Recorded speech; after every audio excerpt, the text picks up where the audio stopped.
Good morning, Nigeria. Good morning, world. Thank you for joining us on this edition of Morning Spring, the second one for this week. Today, at this time, Morning Spring is where we look into various issues in the public space and, of course, trying to make a sense of these issues and, of course, analyzing, critiquing, identifying what these issues are, preferring solutions where necessary. And we do that by speaking with critical stakeholders as far as the Nigerian state is concerned. So it's entirely about the Nigerian people and the Nigerian state at the national level, even at the subnational levels. That is what we do here. That is what we wake up to, 7 a.m. every weekday. Femi Ojo is my name. We'll look at the papers and, of course, get talking after that as well. And, of course, with me, Stockwell. Good morning. Good morning. Good morning to you there, Morning. viewer. Thank you so much for being here today. It is the second installment of Morning Spring and Western Spring Television. That's the second installment for the week.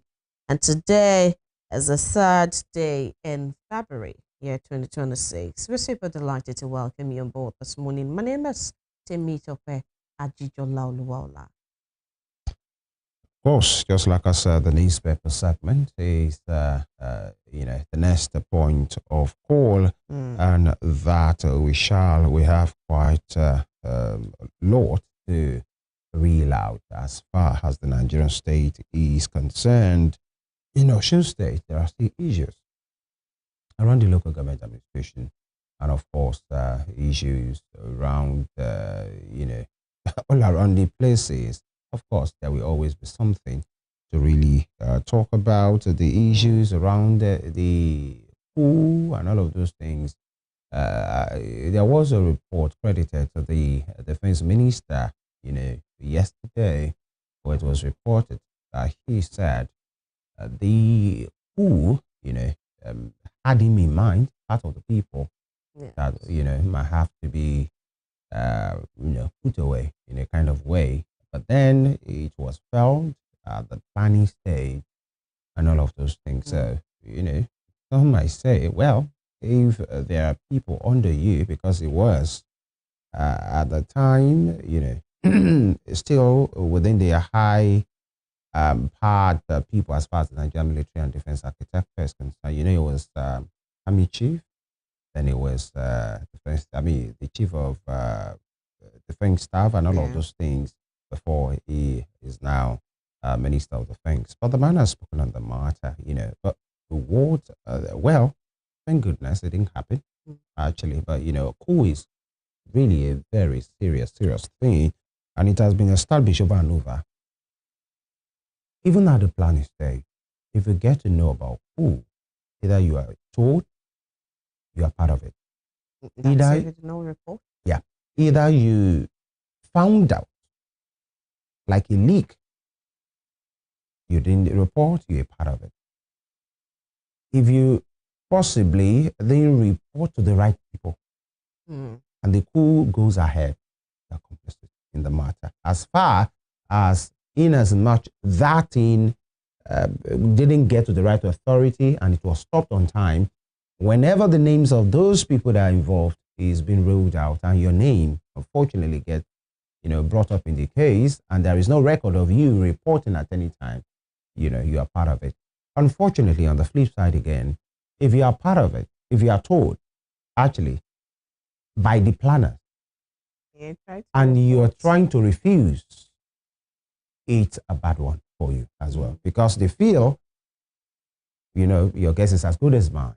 At the planning stage, if you are told and you refuse, actually, then and you fail to report, it's a double tragedy for you, because to the state, you are complicit. To the people that told you, informed you about it, you are a threat to them. So either way, you are at loss. So it's not fashionable.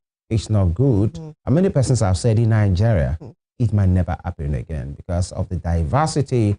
But then one thing we can say today is the fact that, okay, thank goodness it was felt, even though it was denied at the time, to say it was just statutory, it was disciplinary measures, external rules in the military and whatever, 3-4 months after it was established.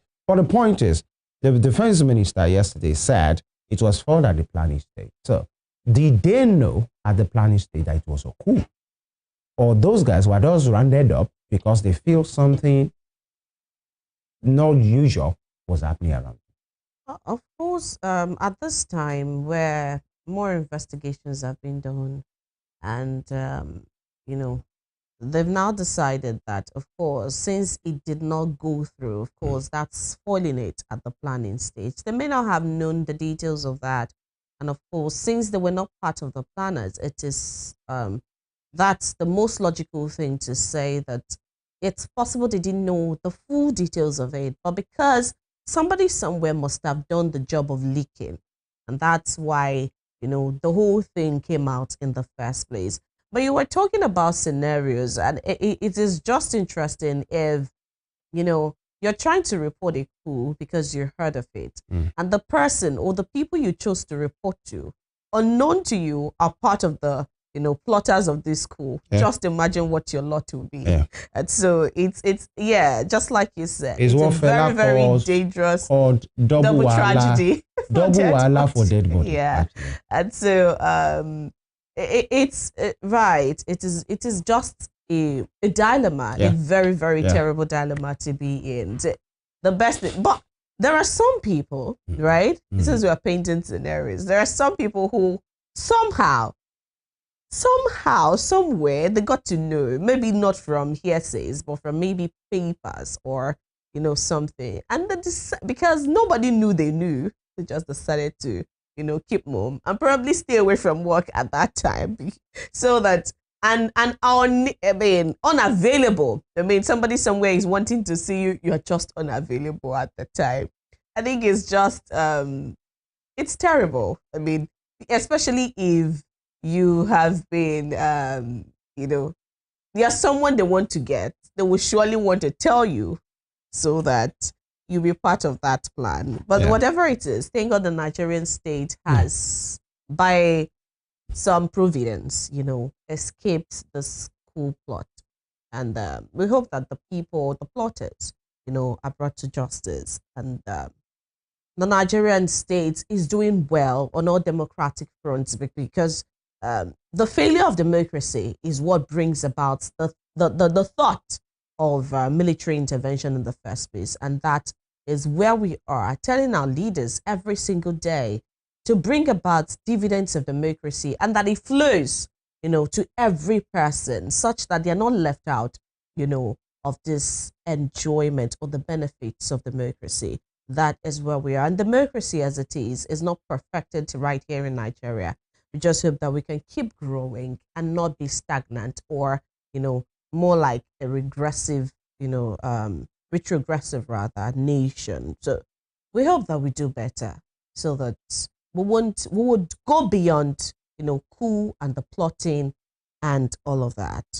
Yeah, it's quite unfortunate that that has happened as well. But we spoke extensively about this yesterday, that it might not have been a coup. It shouldn't. Nobody is calling for a coup. The light majority. Some might want to say, okay, maybe the politicians are not doing well. But then that's not the subject of focus this morning. But the point we made yesterday was, coup might be foiled, but the anger of the people can never be foiled. If by chance the people feel depressed, repressed, oppressed, and they feel quite pushed to the wall, if they dare turn back and they feel, you know what, give it whatever it takes, from today we won't take this, that kind of anger from the people can never be foiled. You can't stop an angry people. An angry people who are hungry. That was the point we make yesterday. A coup at most, maybe 100 people, 200 people might be the ones involved. But when millions of people say enough is enough for these unfortunate kind of, governance that Nigeria has been riddled with for years now, decades, then I'm not sure how many people then go kill, as the Aluta people will say. How many people soldier go kill. But we don't want to get to that. But then it has happened in Vietnam. It happened in Kenya 2 years ago. It was quite bloody. The Arab Spring, started from pocket of protest, and it, took over almost the entire North African region at the time.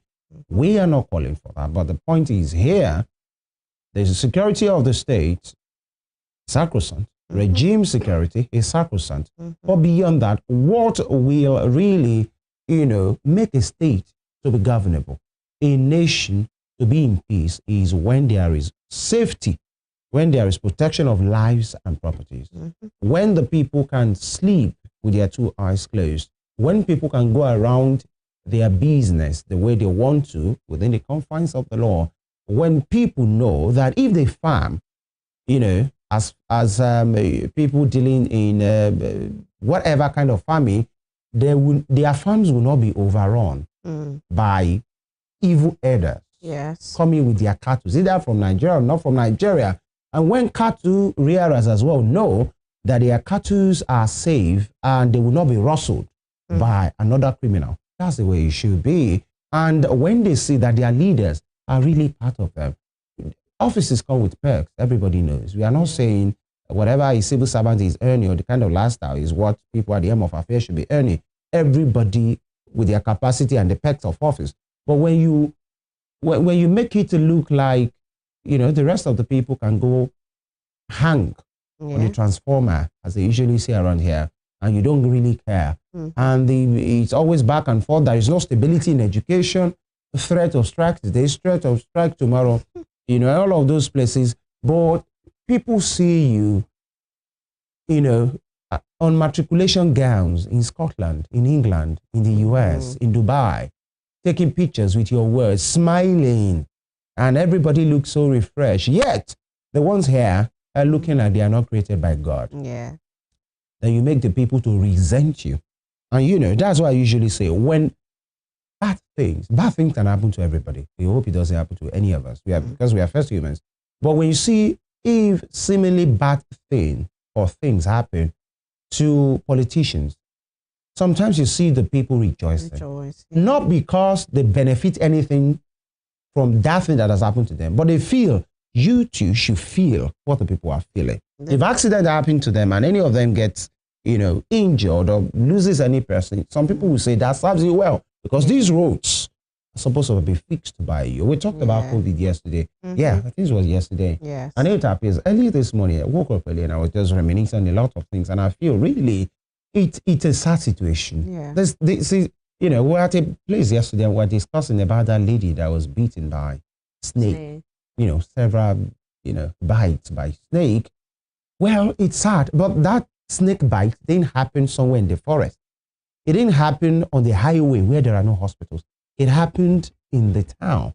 And we learned this lady was taken to a couple of places. And of course, they said they have no, anti-venom and all of those things. So, did the state send the snake? Maybe no.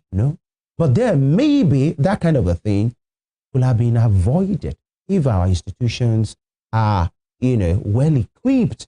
Anti-venom is one thing. Personnel is another thing. How about anti-rabies? Because that's even snake.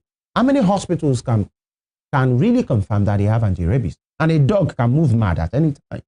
I'm only saying because dog owners too, these are the kind of things you don't pay attention. You have a duty to keep your dog sane. There are things that affect them, and so it's on you to make sure they have the best of treatment. But everywhere is just, people even buy dogs these days, these foreign dogs as to prove their status. That's what I found out. To show that we too, we can, even if you never chop, you are getting an stretcher and bull and all of those things. No, the point is here, and we can't make that point enough. The coup has been felt. Personally, I'm happy for that. And many persons too are happy for that. But how about the quote and unquote coup in people's mind, in people's heads, especially the way it's going? Do you know the conversation about the Nigerian budget right now? It's sickening. Some of those things that we are seeing. How about that one in Abuja aside? How about the ones in different states? I think that's worse. And I think it's high time we started paying attention to budgets that are passed as state. In a state not too far from us, we learned of the billions of naira that have been allocated for Abuja home of these House of Assembly members. In fact, it's Lagos. Let's say it as it is. They are planning Abuja homes. You stay in Lagos. So the state should fund your Abuja homes for you. Even if it's legislative quarters, it's a wrong thing. It's morally wrong. But then once it's put in the law, then it becomes legally right to fund Abuja homes for you. And vehicles to the tune of billions of naira on the people's patrimony. But you know the best part? It doesn't look like anything can stop it. Or the worst part, rather. It doesn't look like anything can. You know, once it's put there, that's all. And we have always been seeing it. And the moment it is funded, they get some of these things done. You don't get to know. You don't get to know. The other thing that I want us to look into this morning, or to cast our minds on, is the speed with which these budgets are passed in the assemblies, whether at the national or at the state houses of assembly. The speed with which it is done. Sometimes it's not even so much about the speed, because some seem to drag, but are they really deliberating on these issues? That's one thing to think about. Now, I'm talking about the speed because the national budget, remember, the second, when the bill was to pass the second reading, it was with the speed of light. It was just passed. It moved through that particular level without so much ado.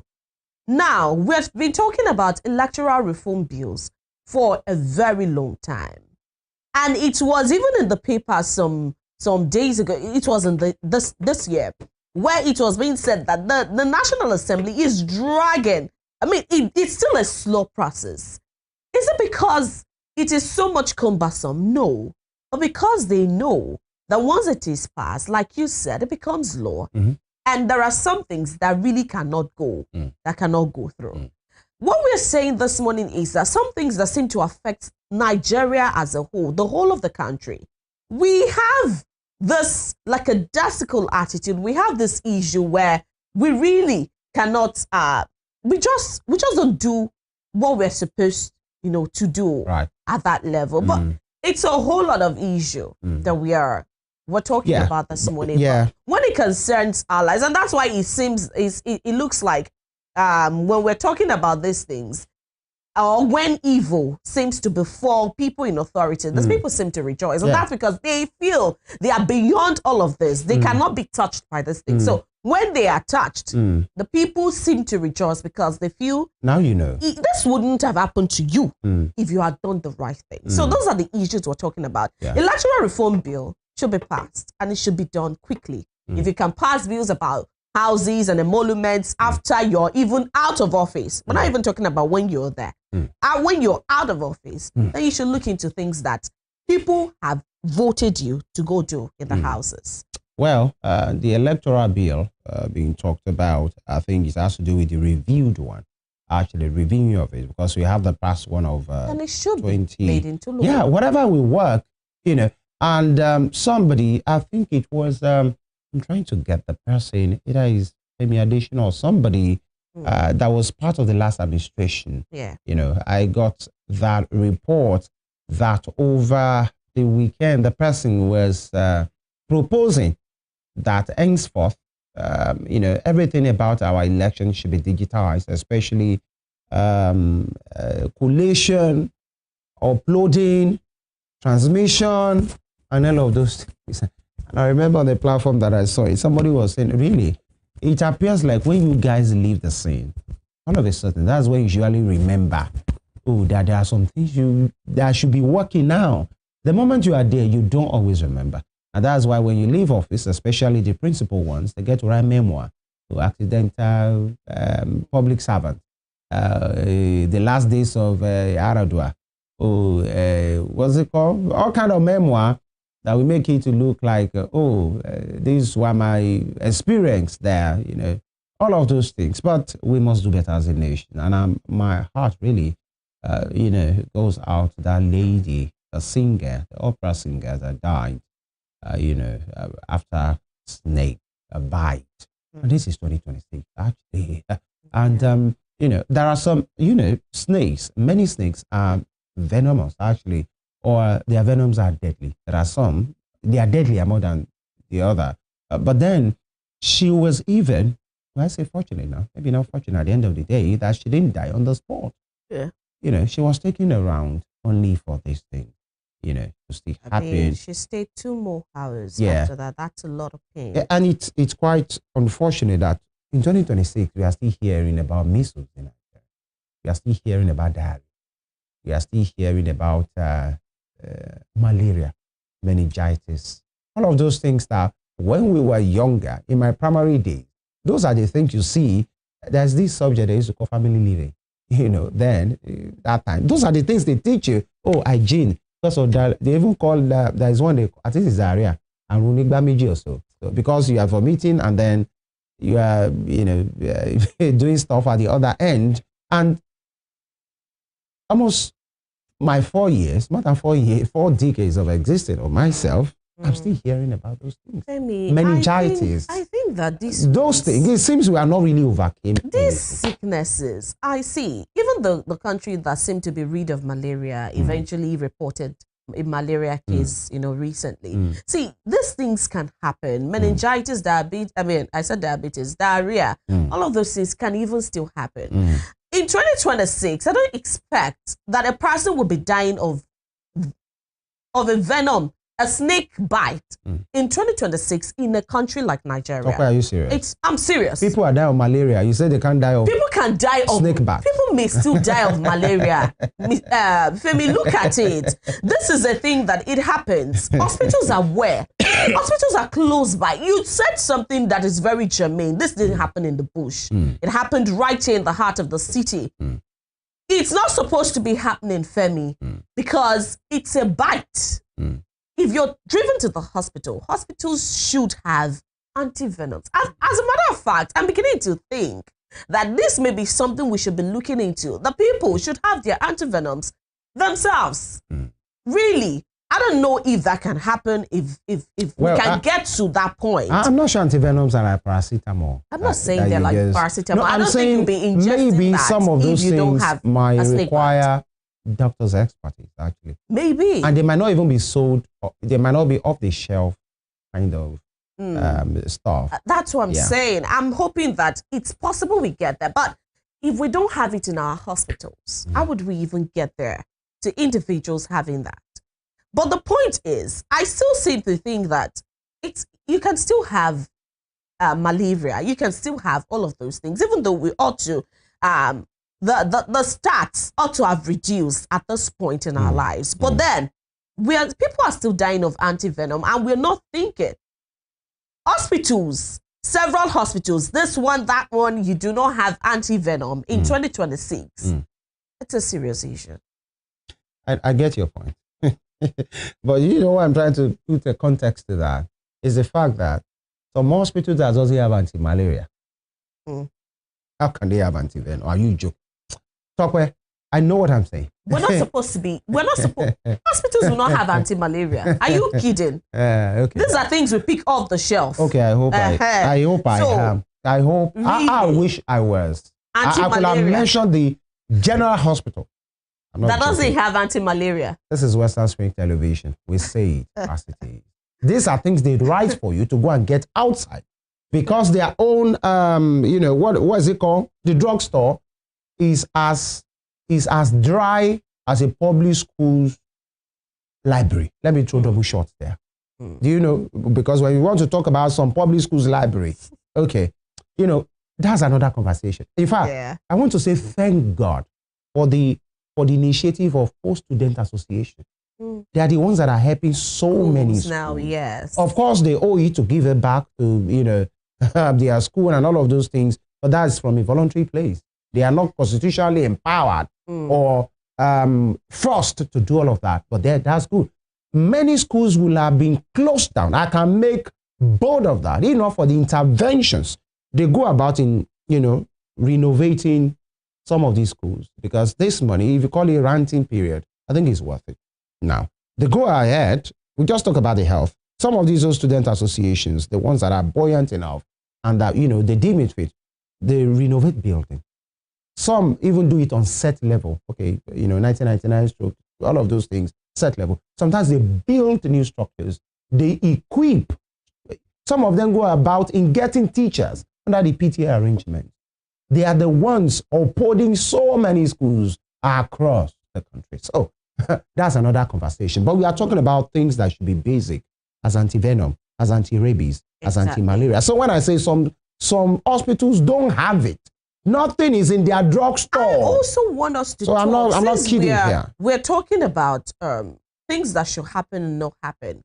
How about we've always talked about this referral thing, when this hospital refers you to this hospital. And that's because they've done their findings enough to know that, okay, in this hospital, this obtains. How about liaisons within, amongst hospitals, where this hospital can know that at this, in real time, hospital B, if hospital A doesn't have an antivenom, hospital B at this point has an antivenom. How about we get to that point?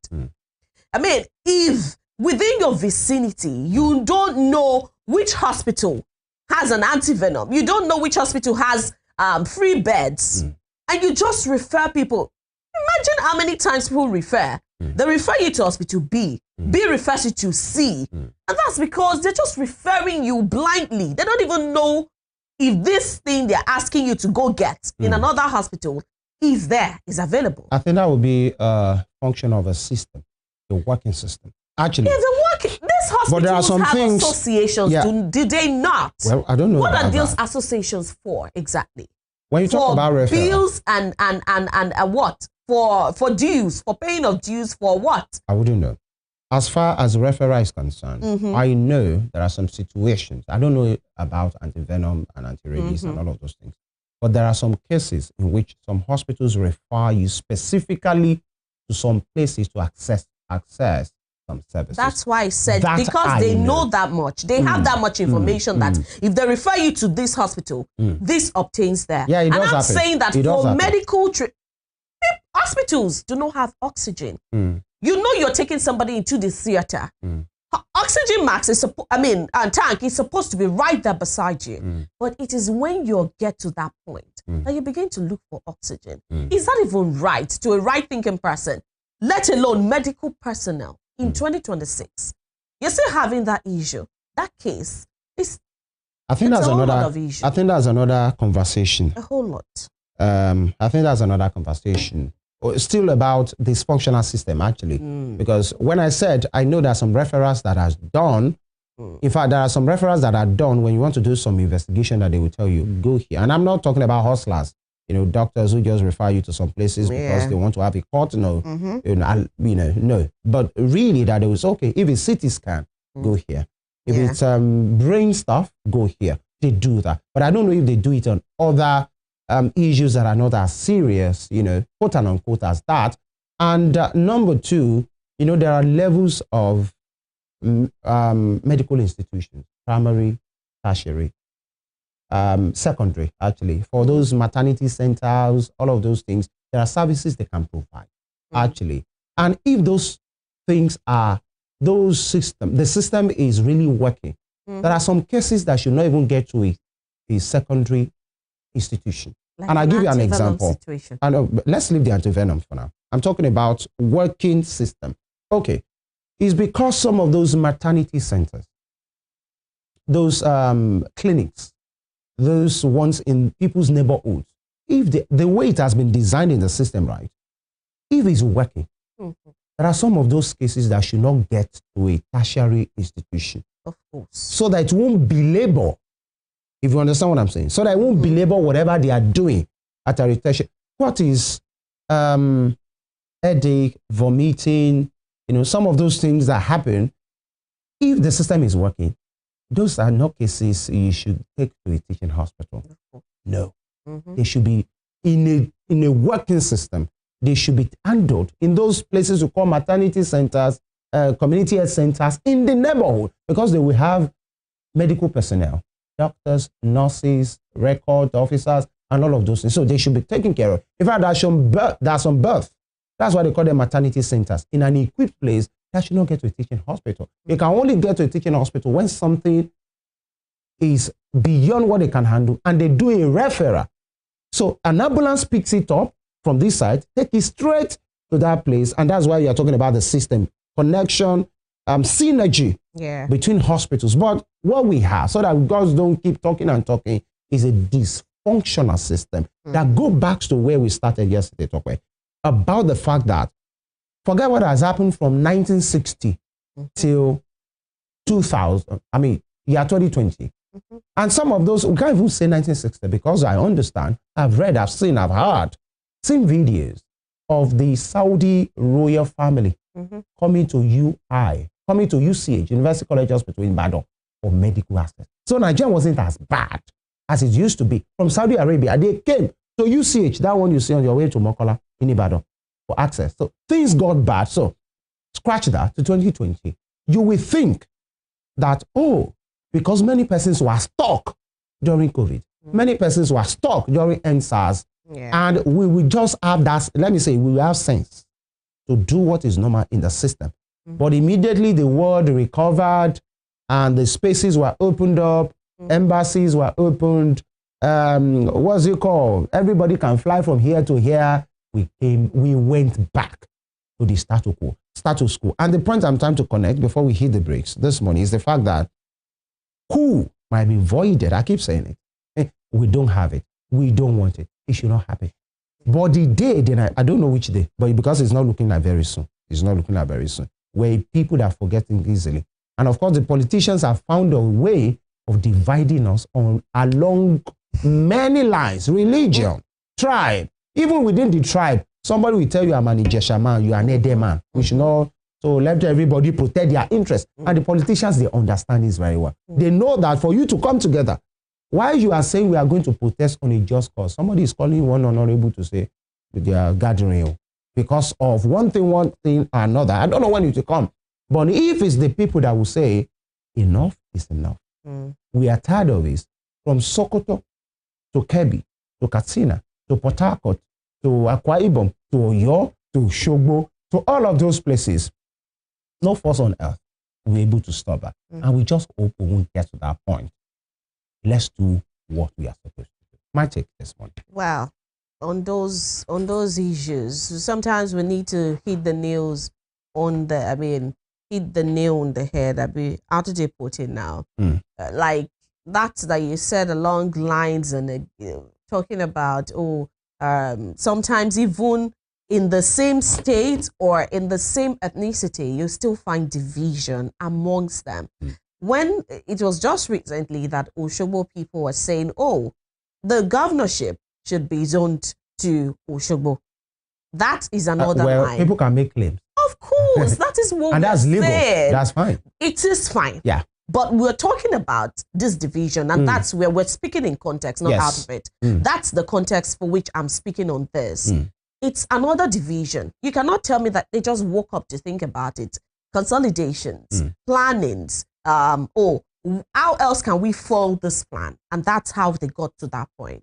Now going back to health and how we got here, the Lagos State was able to manage, the COVID-19 issue, where there were several quarantined areas, and Lagos State was able to manage. You saw coordination at its height at that time. What happened to now? Must we be facing a pandemic, an epidemic, or whatever it is they call it, before we use this this coordination that we can have?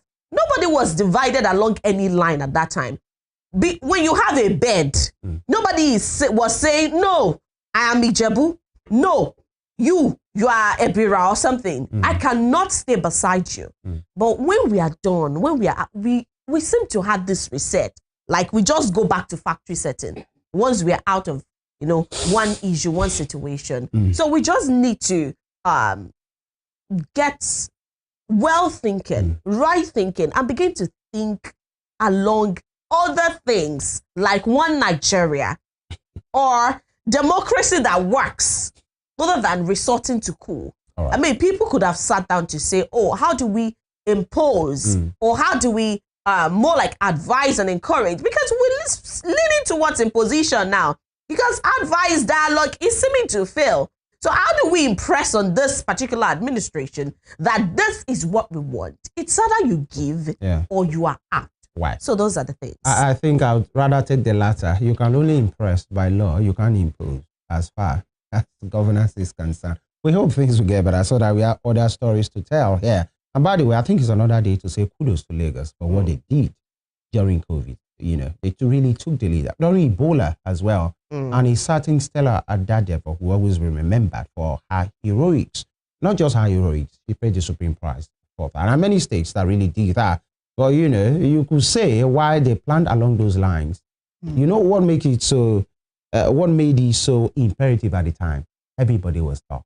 Everybody was stuck. So it wasn't a class thing. It wasn't a religion thing. If you allow people to go about without doing what they are supposed to do, one day they will touch your car and you will touch that car. The driver will touch the car. Or guy will touch the driver. Everybody dies. So we don't really want all of those things. Let's take a quick break. When we return, we head straight to the papers. We have to take our time to talk a lot about these things, because it's politics time right now, and it seems governance is being suspended, especially in many states, even here in Osun State. It's politics, but we look into all of this.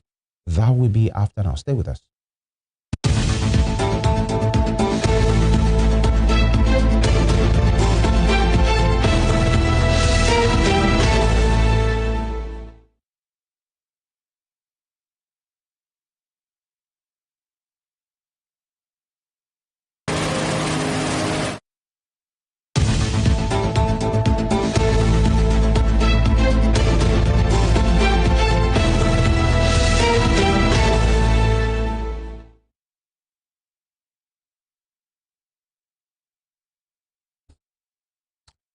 Thank you for staying with us. Quite an interesting one here. We'll start the newspaper segment with the Daily Sun. Daily Sun. Interesting here that as on this big bold headline, who military turns searchlight on another suspect, hunts ex-GOC. Who military turns searchlight on another suspect, hunts ex-GOC. With the writer, General Babalola urges troops to sustain discipline and loyalty. General Babalola urges troops to sustain discipline and loyalty. Interestingly, over the weekend, I saw a report about this school that a certain Nigerian Nollywood actor who, has been fingered and arrested in this particular situation of coup. And that's why I said, you don't want to be told. You don't want to be informed. You don't want to know. Yeah. Your name should not be thrown up. That's it. Even if you are passing and you heard it, and there is a photograph that shows you passing in that place at that time, you are culpable. Right. All right. Below that, you have the founder, Esther Matthew Tunlaga Foundation, Dr. Esther Tunlaga, Chairman, Martin Engineering Limited, Mr. Matthew Tunlaga, and that was the Governor Sheriff of Brewery during a day of praise in celebration of the 50th birthday of Mr. Tunlaga in Warri. Yesterday, it seems so many people turned 50 over the weekend. Quite a lot of persons. But by the way, cheers to them. FCTA rally, Port Bars NLC TUC, no going back, say union. Right. Here we are. FCTA rally, Port Bars NLC TUC, no going back, say unions. All right. And I think I saw a statement from the police yesterday urging the, labor unions to please shelve the strike. In this case, they were urging because of what they said was security concern. All right. But many persons might not want to call them that slack, because they will say anytime the labor wants to come out and, have these protests, is all of a sudden when security reports will always say it's not a good time. Has there ever been a good time? That's why you are there, to protect them and all of those things. Now, APC policies are vicious, not people-oriented. Mark, ADC chair. ADC policies are vicious, not people-oriented. Mark. Okay, I like to ask Mark, because it's a Pa, actually. At what point did they realize that APC, policies are vicious and they've been speaking to all of these issues and oriented as ADC chair?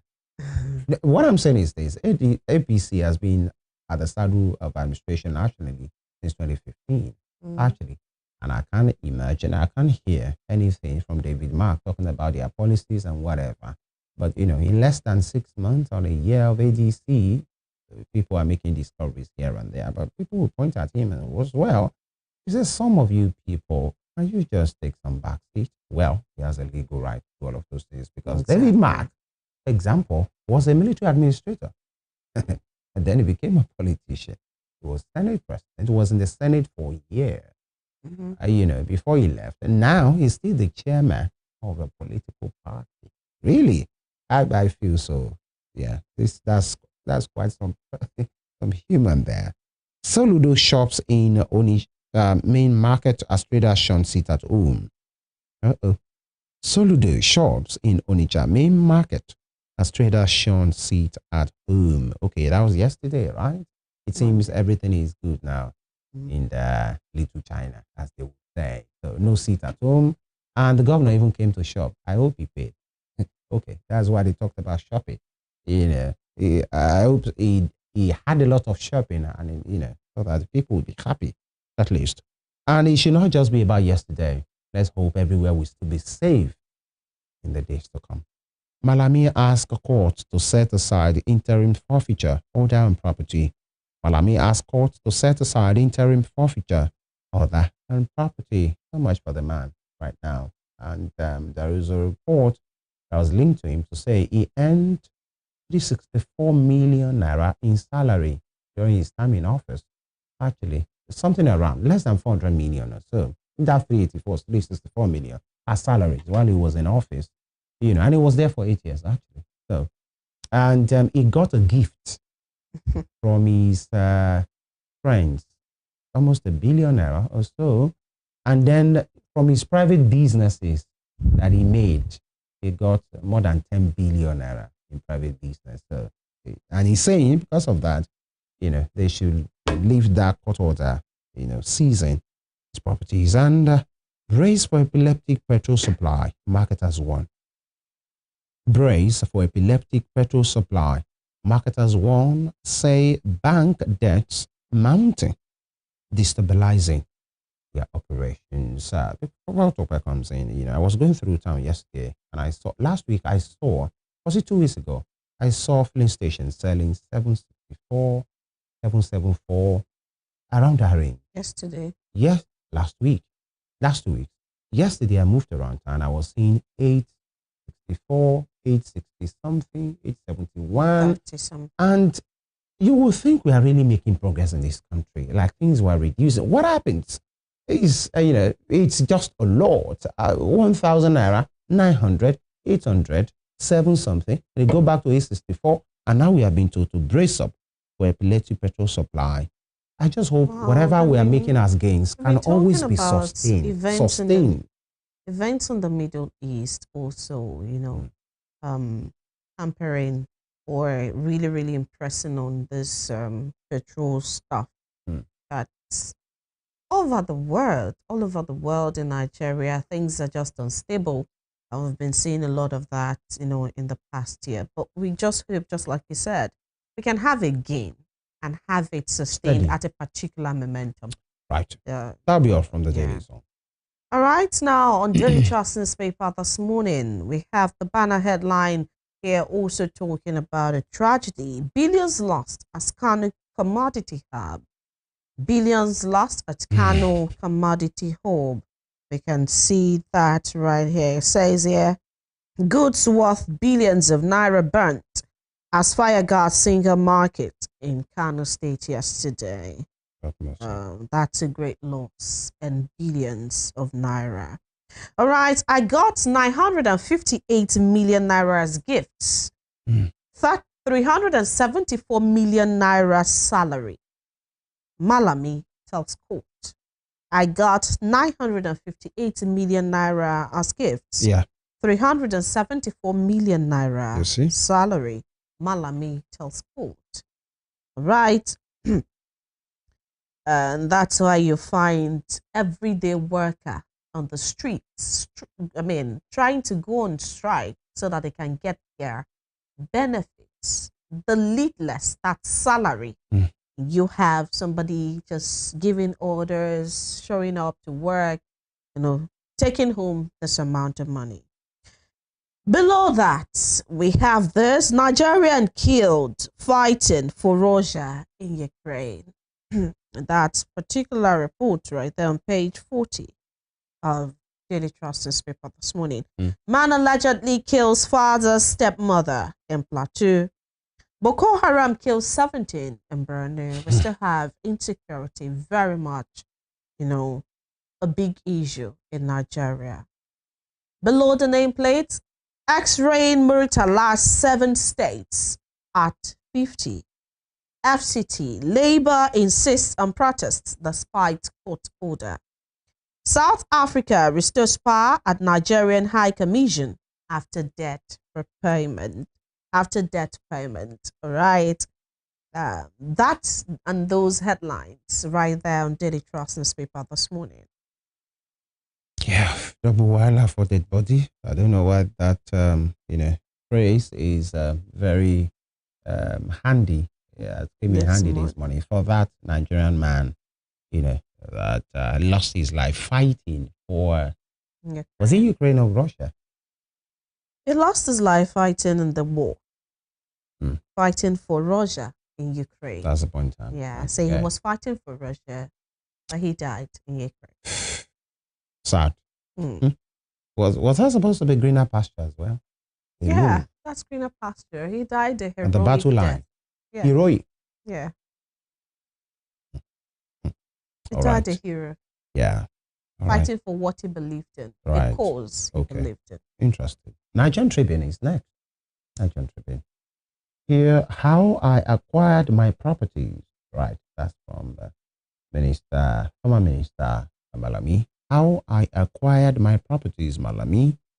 Ask court to set aside interim forfeiture other. Took that earlier. And fintechs processed 11 billion transactions in 2024 as startups raised $520 million in equity. Fintechs processed 11 billion transactions in 2024 as startups raised $520 million in equity. CBN and health.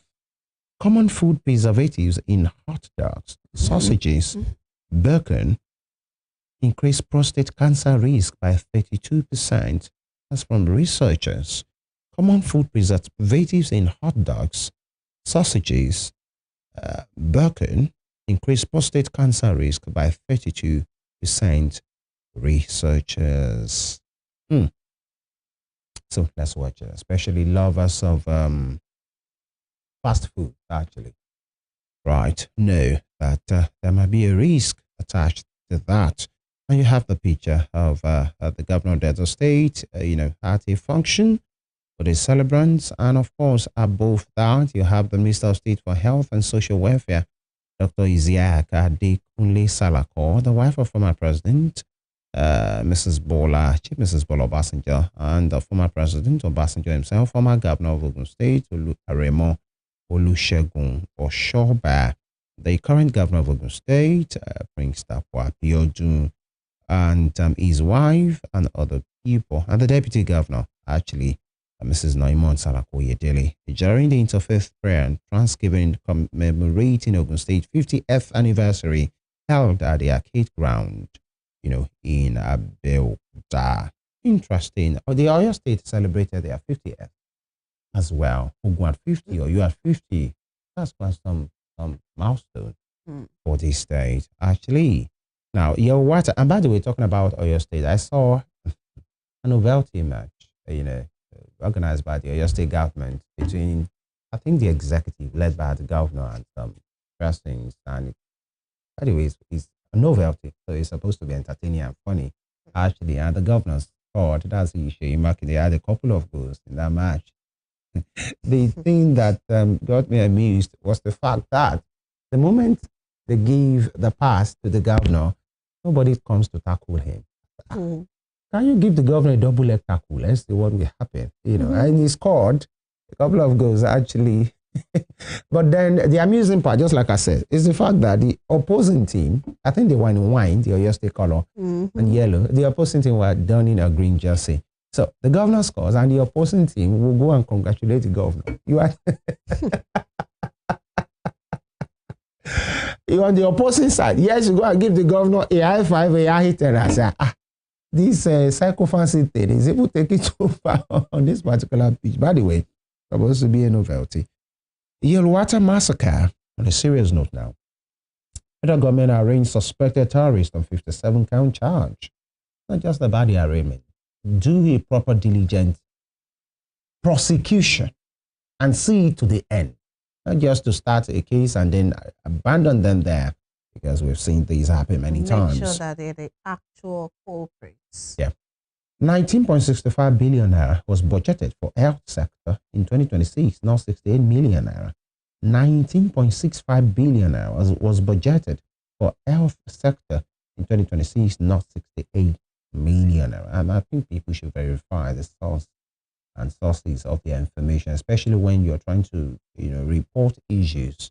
And we will not, and we should not, we must not really, because of trying to be objective and hold government to account. While we are at that, give figures or stories that are lies. No, we should not do that, because you can't come to equity or call for equity without your hands being clean. That will be all from the Nigerian Tribune. Right now, let's check out the face of the Punch newspaper for this morning. And the banner headline here says, "Big money, small impact. Governors face fire over 9 trillion naira FARC windfall." As the rider, federal allocations lead 37%. Spotlight on state spendings. NLC, economists, opposition parties react. That's the banner headline on the Punch newspaper this morning. Beside the nameplate, Electoral Act. Senate resumes debate today after backlash. Electoral Act. Senate resumes debate today after backlash. We hope that that will result into a tangible thing. And while we are passing all of the budgets, let's also pass this one. It's very germane to the Nigerian state. Refiners battle crude shortage as Nigeria exports 306 million barrels. Refiners battle crude shortage as Nigeria exports 306 million barrels. That's on page 41 of the Punch newspaper this morning. Page 7, court remands 9 over killing of 150 in Benue. No other country sees daily killings like Nigeria, says Bishop Coker there. Father seeks justice over son's mysterious death inside Lagos hotel. A very sad one there. It's captured on page 5. You might want to check further details of that. Ministry blames budget delay as South Africa cuts embassy power supply. Well, the update on that is that power has been restored because federal government has made good on the payment of that debt. Above the nameplate right there, federal government moves to share electricity subsidy costs with states. Federal government moves to share electricity subsidy costs with states. Right. Well, you can check out the details of that on page 9. PDP crisis, Wike bloc plans convention after court victory. PDP crisis, Wike bloc plans convention after court victory. APC unveils 73-member National Convention Committee. APC unveils 73-member National Convention Committee. That's on page 46 of the Punch newspaper. Those are the headlines right there in the face of the Punch newspaper this morning. And we round it off with The Nation today. Electricity subsidy payment, federal government to share. Okay. Cost with state councils. Okay.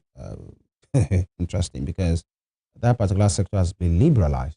I wonder if any state will still be willing to show that. But then we'll see what the parameters are. The subsidy payment. Okay.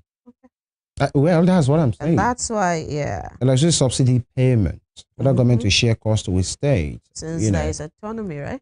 Autonomy on one side. No, I mean the liberalization of that particular sector, because a state can say, as far as the national grid is concerned, in which you are paying electricity on the generation, transmission, and distribution, a lot of those things can't toss out. Like Abia, that was said to be independent right now, and they say they are no more on the grid. They have taken over. In fact, the last of that particular move was taking over the distribution to say we are now in charge. We generate, we transmit, we distribute. Take us out of the national grid. We don't want to be a part of anything, so we won't pay any subsidy. Well, the point of that is we might want to check the details of that, because we do not know if it's a backlog, the ones that have been spent already. So, or I'm talking about from not for future now, for the past. So whether you're not there anymore or you're there for now, you may not escape this particular one. Well, that's if it's a backlog. That would be to talk about, you've spent it already, so you will pay. I mean, that's if it's a backlog. Oh, that's if it's not for future or something that will be continuous. Whatever it is, though. Federal government and state governments will work it out. And councils too. And there are some that might say, when the allocations, tripled, doubled, and all of those in those states, you people were enjoying. It's time to pay this, you must go. When the going was good, it's still good. So if there are issues, well, they will find their way around that. Wike can fix his PDP convention for March 28. Uzodinma, Buni, Akonde, 70 others in the APC convention panel, and the man has it to be even silent. That's Governor Buni from Yobe State. He's still a governor. Yeah, he has been very silent. He was APC interim national chairman for some time, actually. And Malami list income sources to prevent asset forfeiture. Malami list income sources to prevent asset forfeiture. The Azani bought £140,000 furniture in one day. That's the woman of the moment. The Azani bought 140,000 British pounds sterling furniture in one day. When Favor sang Agbabola, I'm not sure he had seen these kind of moves, actually. But then, as they will say, it's still an allegation. That's it, by the way. And it is interesting, before we hit the brakes and for the conversation right now, that that report attributed to former AGF, Abubakar Malami, is the fact that while he was in office, he said the salary accumulated, or what he got was 374 million. Gift from his friends, 960 something million, almost a billion. And now his private business fetched him more than 10 billion. So the question many persons would like to ask Malami is, was those private business done, while he was in? Actually, or just in less than 3 years of you leaving office is what you are, is when you have made these 10 point something big, 10 billion of money, actually. I would like to even be interested in that kind of private business that can yield to that kind, or figure. But then it will have, he's already having his day in court, actually. So, and he's a son, the senior advocate of Nigeria, defending himself, or, handling that should not really be a problem. We'll go on this quick break. When we return, the program will continue. His Morning Spring on Western Spring Television. Stay with us.